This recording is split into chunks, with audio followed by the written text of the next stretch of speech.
Hi எல்லாருக்கும் வணக்கம் and welcome. இன்றைக்கி நம்ம சேனலில் ஃப்ரெஷ்ஷாக மசாலா அரைச்சி ஒரு சூப்பரான சுண்டக்காய் வத்த குழம்பு எப்படி செய்யறதுன்னு தாங்க பார்க்க போகிறோம். இப்போ வாங்க வீடியோக்குள்ளே போகலாம்.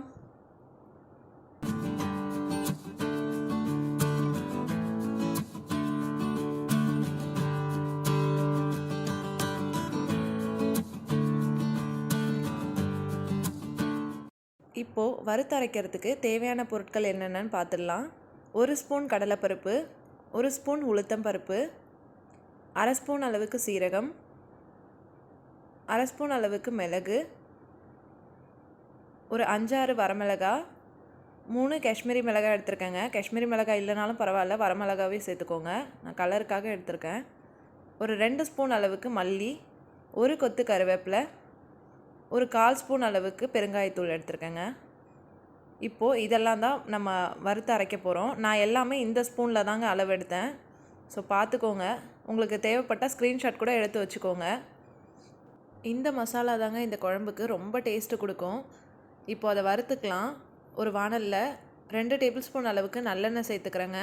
சேர்த்துட்டு நான் ஃபஸ்ட்டு கடலைப்பருப்பு உளுத்தம்பருப்பை சேர்த்து நல்லா வறுத்துக்கிறேன். அது கொஞ்சம் பொன்னிறமாக ஆனதும் அதில் நான் சீரகம், மிளகு, வரமிளகா, மல்லி எல்லாத்தையுமே சேர்த்துக்கலாங்க.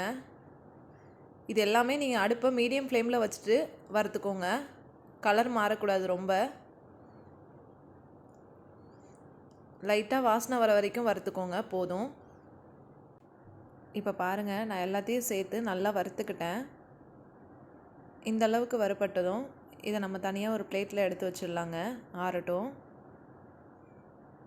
இப்போது இதே வாணலில் நான் இன்னும் ஒரு 2 டேபிள் ஸ்பூன் எண்ணெய் சேர்த்து இதில் ஒரு 3 டேபிள் ஸ்பூன் அளவுக்கு நான் சுண்டக்காய் வத்தல் எடுத்துருக்கேங்க, சேர்த்துக்கலாம். சேர்த்து இது நல்லா வறுத்துக்கோங்க.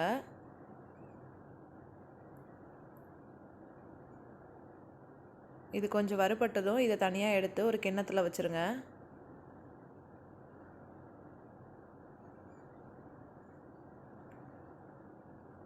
இது மாதிரி எல்லாத்தையும் எடுத்து வச்சிடலாம்.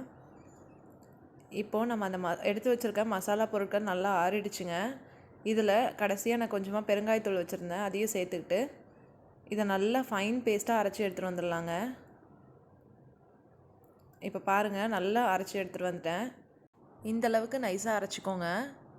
இப்போது குழம்பு செய்யறதுக்கு அதே வாணலில் ஒரு 3 டேபிள் ஸ்பூன் அளவுக்கு நல்லெண்ணெய் சேர்த்துருக்கேங்க. அது கூட 1 ஸ்பூன் அளவுக்கு கடுகு, 1/2 ஸ்பூன் சீரகம், 1/2 ஸ்பூன் வெந்தயம் சேர்த்துருக்கேன். அது பொரிஞ்சதும் ஒரு 10-15 சின்ன வெங்காயம் சேர்த்துக்கலாங்க.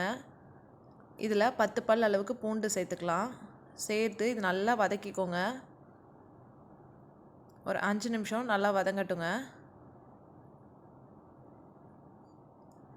இப்போது இதில் 1/4 ஸ்பூன் அளவுக்கு உப்பு சேர்த்துக்கிறேன். 1/4 ஸ்பூன் அளவுக்கு மஞ்சள் தூள் சேர்த்துக்கலாங்க.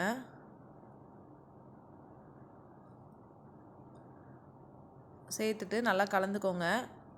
இதில் நம்ம தக்காளி எதுவும் சேர்க்க போகிறதில்ல, புளி தண்ணி தாங்க சேர்க்க போகிறோம். நான் ஒரு சின்ன லெமன் சைஸ் அளவுக்கு புளியை தண்ணியில் நல்லா கரைச்சி வச்சுருக்கேன், அதையும் சேர்த்துக்கலாம். சேர்த்துட்டு நல்லா கலந்துக்கலாம். இது ஒரு 5 நிமிஷம் அளவுக்கு நல்லா கொதித்து வரட்டுங்க.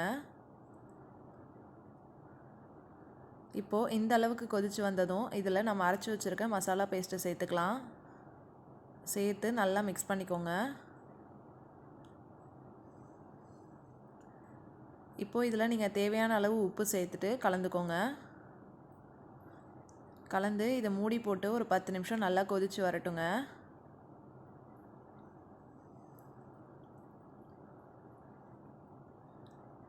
இப்போ பாருங்கள், எனக்கு ஓரளவுக்கு கொதித்து நல்லா திக்காகியிருக்கு. இந்த ஸ்டேஜில் நம்ம வறுத்து வச்சுருக்க சுண்டக்காய் வத்தலை சேர்த்துக்கலாம்.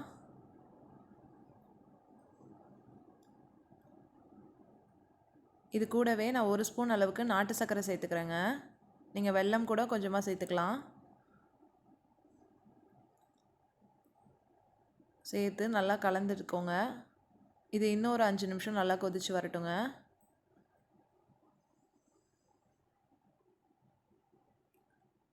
இப்போ பாருங்கள், நல்லாவே ரெடி ஆகிடுச்சு. இந்த அளவுக்கு சூப்பராக திக்காக வந்திருக்கு பாருங்கள். அவ்வளோதாங்க, ஒரு சூப்பரான சுண்டைக்காய் வத்தல் குழம்பு ரெடி ஆகிடுச்சு. இது ரொம்பவும் புளிப்பாக இருக்கக்கூடாதுங்க, அதனால தான் நான் தக்காளியே வேண்டான்னு சொன்னேன். இதை கண்டிப்பாக உங்கள் வீட்டில் ஒரு வாட்டி செஞ்சு பாருங்கள். எல்லாருமே உங்களை ரொம்ப பாராட்டுவாங்க. குழந்தைங்களும் விரும்பி சாப்பிடுவாங்க. இதை கண்டிப்பாக ட்ரை பண்ணி பாருங்கள். நான் இன்றைக்கி ரைஸ் கூட கொஞ்சமாக வத்தல் குழம்பு, ஒரு முட்டை ஆம்லேட் எடுத்துருக்கேங்க. இதுக்கு மோஸ்ட்லி எந்த சைட் டிஷ்ஷுமே தேவைப்படாது. சைட் டிஷ்ஷே இல்லாமல் சாப்பிட்டா கூட அவ்வளோ சூப்பராக இருக்கும். என்னோடய சேனலை நீங்கள் ஃபர்ஸ்ட் டைம் பார்க்குறீங்கன்னா உங்களுக்கு பிடிச்சிருந்ததுன்னா சப்ஸ்கிரைப் பண்ணி வச்சுட்டு பாருங்கள்.